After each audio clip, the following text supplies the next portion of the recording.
It's Patch Notes Thursday. It's Patch Notes Thursday. Hey, it's Patch Notes Thursday.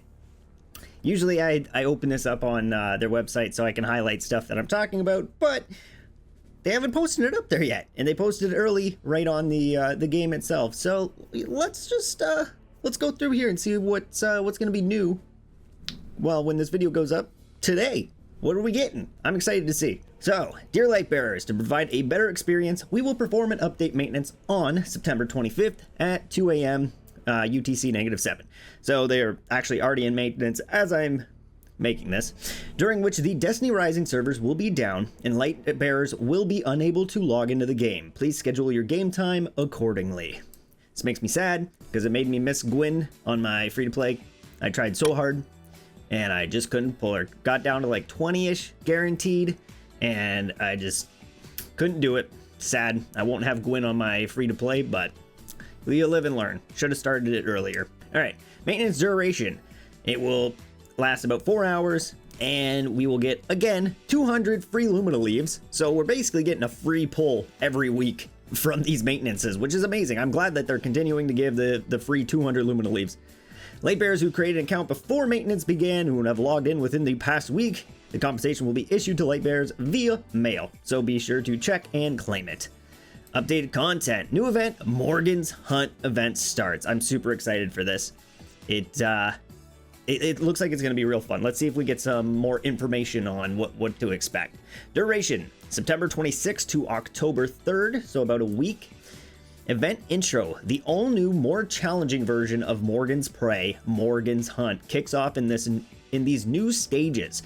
New stages. Interesting. Will we actually have some new like maps for Morgan's Prey? I would be really surprised by that. I was not expecting that. Morgan will give Lightbearers a score goal to meet each round. Accumulate enough points to meet the ever-growing goal and claim rewards for Morgan's Horde for successful clears. It's actually a good concept. I was assuming it was just going to be like go until it gets too hard, like difficulty would continue to increase and eventually you'd run out of revives or die. But I like the score thing here that they got going on. I like that concept. I'm super excited to play this. This sounds like such a fun event. It's going to be, I don't know. I think it's going to be a blast, but I might be alone on that. Rewards. Precious keys will be awarded for completing specific rounds. So I'm assuming it's going to be like the Expanse, like if you get far enough, you'll get keys and you'll be able to get some cool items. Complete the activity to use your earned keys, opening random chests for generous rewards, including a chance to claim a particularly special reward, a certain lost exotic weapon. Ooh, are we getting a new exotic tomorrow? I mean today. I want a certain lost exotic weapon. If I had to guess, this is a past to future Joe guess.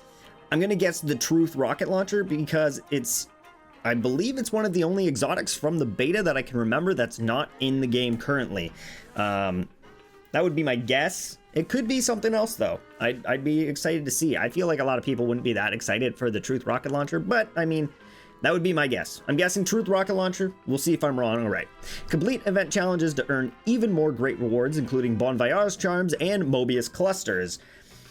Lightbearers who rank on the leaderboard will also receive rewards based on their tier. The top 30% can claim the limited time chat frame Morgan's Hunt 14 days. It's weird that these chat frames only last a certain period of time. My cats are going crazy right now.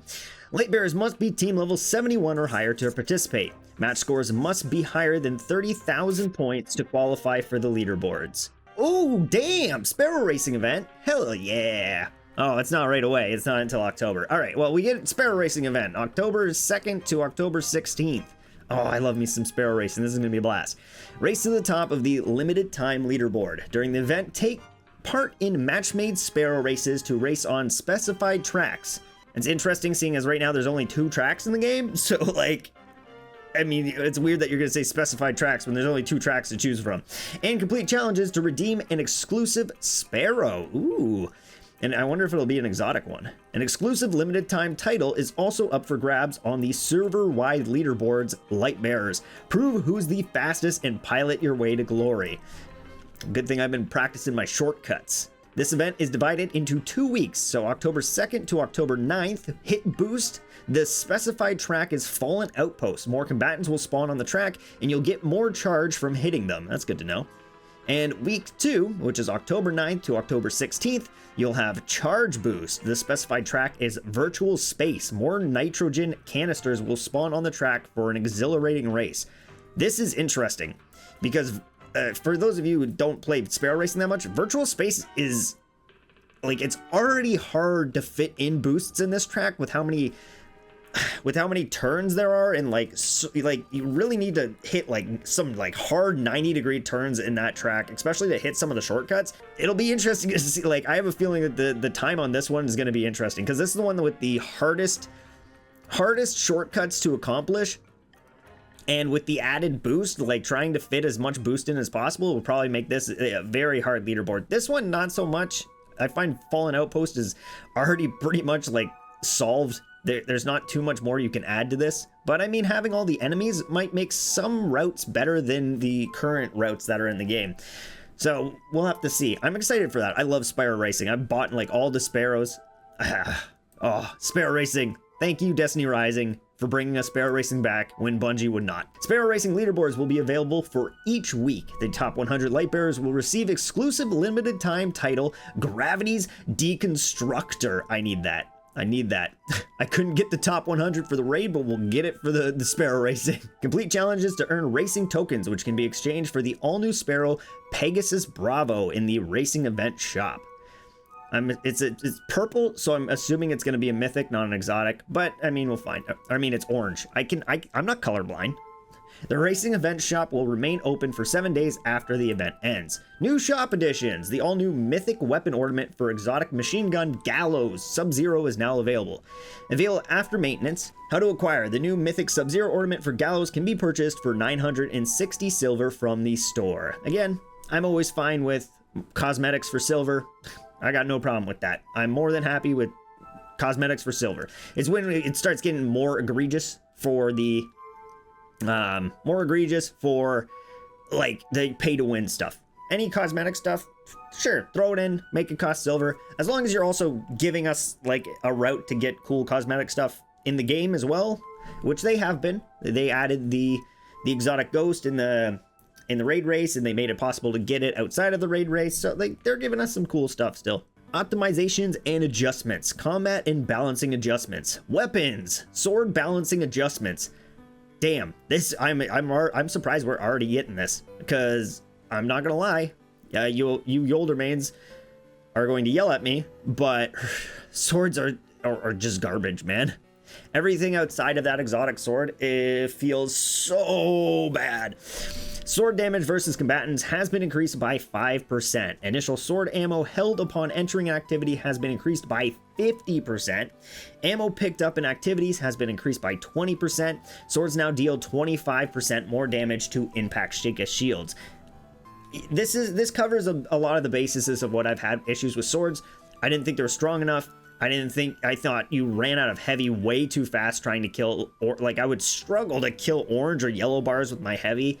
It felt so bad, like having to swing, like even just like 2 swings to kill a red bar felt real bad. So this will probably make it so that won't happen anymore. You can just swing once with your sword and kill red bars, and it'll make it so like you'll have more ammo to deal with those stronger enemies throughout. And then again, I found that the damage done to impact shields was just depressing compared to shotguns, so this will help as well. I lost my place. Weapons. The condition for exotic machine gun Gallows void tracking projectiles charge has been changed from charging on hit to charging when shots are fired. Ooh, interesting. Huh. So you could like pre-proc Gallows now, like if you wanted to. That's pretty dope. Like you could shoot like a couple bullets until you know that the rocket's gonna come out, and then just have it ready. I know that you can use these on Sheikahs too. So like, before it was annoying because the spread Sheikahs, you would have to shoot the targets and then hope one of the rockets like hit the Sheikah. But now you could just blare into the center of the Sheikah while it's immune, and then eventually get a rocket off to break it. That's pretty that makes Gallows so good. I mean, I can see why they gave us an ornament for it if they're buffing it. Improve the description of Glimmer consumption for resetting weapon enhancements, making it clearer. Huh. I don't know what wasn't clear about you won't get 10% of your Glimmer back, but I don't know. Maybe they're just going to show it like, this is how much you spent, this is how much you're going to get back. I didn't have an issue with that, but whatever. Improve the effect displayed when combatants can be finished off. I found that some of the enemies were definitely annoying to tell when they could be finished off, but for the most part, if I wanted to finish something, I was just spamming the finish button while I was shooting it. Added the limited time challenge Morgan's Hunt. Added wish effects and enhanced the special effects for wishes. Okay, so we're gonna have some more wish effects in Morgan's Prey, which will be nice for the event, obviously. Give us a little bit more variation in there. Strike the Foundry. Improve the visuals when overloading the stabilizer. Okay. I honestly don't know what this is talking about. I'm trying to like process like the Foundry through my head, but I can't even think of what this is. Because there's the room where you gotta throw like the bombs at the things, and I thought maybe that was it. Maybe that's what they're talking about. I don't know. Improve the mod icon shown for Strike and Gauntlet Blitz rewards, helping to differentiate between the different activities drops. This is very nice for new players and players who don't kind of actually click on things. I've had so many people in my Discord, on Reddit, or just in my streams be like, why can't I get piercing? I mean, why can't I get like spread mods? I keep playing strikes and I'm not getting any spread mods. And it's like, well, you're playing the wrong activity because they don't drop from there. It's like, if you actually go in there and click, you'll see that, you know, I believe it's strikes give rapid fire. No, strikes give impact and blast, and I believe Gauntlet gives rapid and piercing. I could have those switched, but if you actually went in there and clicked on the rewards, you'd see what you would get from them, but people don't do that. So, you know, it's nice that they're trying to help people understand. New features and systems improved. The Black Market. Improved the display for the unlockable Black Market favor features. Bundle recommendations. Improved the bundle recommendation bubble on the main screen and adjusted the frequency at which it appears. Quests. Improved the display of the quests menu. Triumphs. Improved display of the pop-up for triumphs. Voice chat. Improved the real-time voice chat feature. Controls. Improved controls on controller, letting lightbearers who have died and are waiting for revival press a button to switch to different players' perspectives. That's nice. It was always annoying having to like press on my phone screen to like get it to work. And I guess it would be even more annoying if you were playing on a computer with a controller, because you'd have to like switch to your mouse in the middle. You'd have to drop your controller and then pull out the mouse, and God. Anyways, added a Sparrow hotkey option to mouse and keyboard settings. Love it. This was actually recommended. They have a section on their Discord where you can put in recommendations. This was one of the recommendations I put in. I could swear that they had this in the beta and they just got rid of it. I noticed that there is, if you like hit tab and then like immediately hit E after you hit tab, you'll pull out the Sparrow without opening the menu, which was nice, but it wasn't the greatest. It'll be nice to just be able to press one button and just pull out my Sparrow, just like on controller. Like on controller, you press down on the D-pad and you're on your Sparrow. That's gonna be great. The other thing I want them to add back was in the beta, there was a max power option for your artifacts. It was just a button that said like automatic or max power or whatever, and you hit it and it just equipped all of the artifacts that would give you the max power possible. It was so handy for like characters that you just didn't care about the artifacts on them. You just wanted to boost their power for whatever, getting bronze or gold or silver medals, or just trying to reach a specific, you know, milestone with them. It was so handy, and now having to go in and like individually select each one, hopefully they bring that back eventually. Economic and consumption adjustments. Rewards adjustment. The Gauntlet Onslaught activities rewards now include the exotic quality Ghost Ornament Rebel, which may drop from weekly bonus rewards, pinnacle rewards, and standard rewards. Supported dungeons of Break-In, The Menace Above, and Izakis Tabernacle. Really should be calling these raids. I don't like that they're not. Just call them raids, man. Like, don't go like Gauntlet Onslaught and like dungeons. Just call them what they are. They're raids. Just call them raids. Stop making it confusing for people, especially the new people who've never played Destiny. When you like say, when you're talking about raids and they just like, we're raids. You're Gauntlet Onslaught. Anyways, I'm rambling on about something that doesn't matter here. I don't know how I feel about this. I feel like you're kind of screwing over those people who got top 30, because this was like the only reward for top 30. Like, you got the emblem, but everyone in top 100 got the emblem. So it's like the only bonus for getting top 30 was to get this ghost shell like a week early. Well, guaranteed a week early, and 10,000 extra glimmer, which is like penny, like is like not even a penny's worth of glimmer. Like, it's kind of sad. I don't know how I feel about this. I feel like, as much as I hate the exclusivity, I feel like it should have stayed exclusive to that top 30 team. It should have been just their reward for doing amazing in that raid. But whatever. I have a feeling that the drop chance of this is going to be like super tiny, like 0.1% or something. So it's still going to be hard to get. Rewards adjustment. Increase the drop quality of legendary quality weapons at reward level 5 in Gauntlet Onslaught activities. Enhance the drop rate of certain rewards in Pack Hunt at reward level 5 and above. Large Stronghold weekly progress rewards in Pack Hunts have a low chance to drop exotic weapons of lost lore. And Pack Shop now offers a new exchange item, Elemental Fruit Selection Box. Thank God. More elemental fruit options, please. Like I said earlier, I just started a free-to-play account, and honestly, sheafs and sheafs are just rough to get early on when you're playing free-to-play, and fruits just as well. Like, oh, I wish they would just give us an outlet to grind these through basic rewards somehow, even if the drop chances are like just abysmal. Like, just give us some option to grind like these mythic materials out.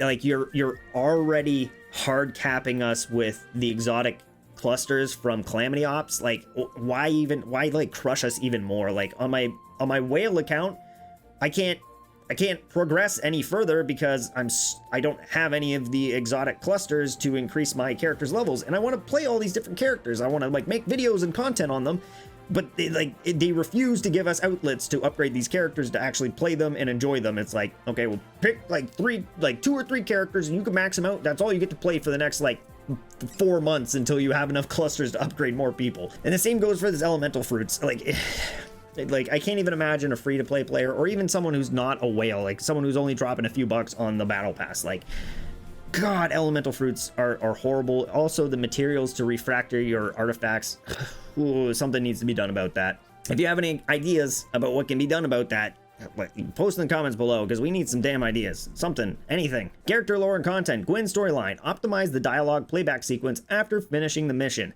Great. Glad you're doing that after Gwyn is disappearing forever for everyone. Perfect timing. Gwyn's like gone like after tomorrow, so like what's the point? Fixed issues. The Expanse. Fixed an issue in which the leaderboards would display incorrectly. Interesting. Fixed an issue in which mods would incorrectly display as unable to be equipped. Fixed an issue in which staying on the login screen for a prolonged period of time would prevent entering chat channels after login. Fixed an issue in which other showcases would be displayed incorrectly. Improved some weapon perks, and fixed an issue in which the contents of a subtitle in a Talos quest did not match the voiceover. We have some localization stuff as well. Fix some display issues, terminology issues, and dialogue tone issues for Japanese localization, and fix some display issues, terminology issues, and dialogue tone issues for Latin American Spanish localization. I have a feeling we're going to be seeing a lot of these because there's so many AI voice actors. Like, the dialogue tone issues are going to be very consistent, especially for like stuff like Japanese localization, where like tonal difference is huge in Japanese. Like, the difference between like a long E, like a E, and like a short E, like E is like completely different words, and sometimes it can be really bad. Anyways, thanks all for the updated details. Thank you for patience. We will be continuing to collect your feedback and suggestions to keep improving the Destiny Rising experience. May the light be with you. I've said this before, and I'll say it again. I think it's amazing. These weekly updates, like, so much is getting fixed and improved, and there's like rarely any nerfs. I think like there's only been one big nerf so far, and it was how one of the artifacts like worked with other artifacts, and they ended up giving out people like refunds after they nerfed that. But since then it's been just like buffs and buffs, and I from what I've heard, that's a mainstay for gacha games, because if you start nerfing things that people have put money into or whatever, like, there's repercussions. I heard that people just filed a lawsuit or something against the company because they nerfed a character or whatever, and the community did not like that. So it's interesting to see like the tonal's perspective, right? Because like Rising has been all buffs to stuff, to like bringing up to other things, while Destiny has a history of nerfing things into the ground and never buffing anything that really needs to be buffed. Warlocks. Warlock. Sorry, a little cough there. Anyways, thank you for stopping by. Hope you're having a blast right now. I'm probably asleep while you're watching this, but I hope you're having a blast. Hope you're enjoying the content, and I hope you're enjoying that Morgan's Prey hunt event. I can't wait to get my hands on it. And until then, have yourself a supernova day.